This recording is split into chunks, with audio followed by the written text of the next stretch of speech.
Greetings, YouTube.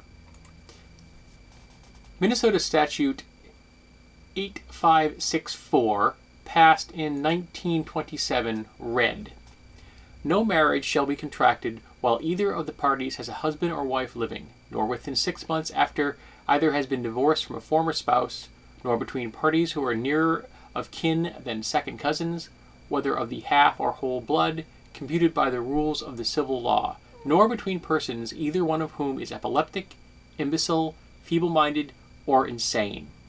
So in 1927, from that point on, you couldn't get married in Minnesota if you were epileptic. That's it. Simply because you suffered a genetic disorder, or even potentially one brought on by an accident. I know someone that has become epileptic because they were in a car accident. You simply couldn't get married. Flat out.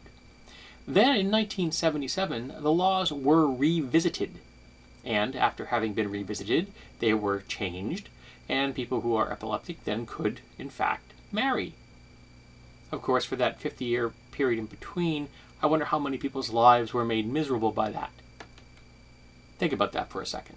For 50 years in the state of Minnesota, you couldn't marry if you were an epileptic. Through no fault of your own. Didn't matter. Sorry. You don't get the same rights as other people. But here we have a situation where there is incontrovertible proof, absolute, concrete evidence that marriage laws in the United States of America have been changed over time. That marriage has in fact evolved, altered, adapted to our culture.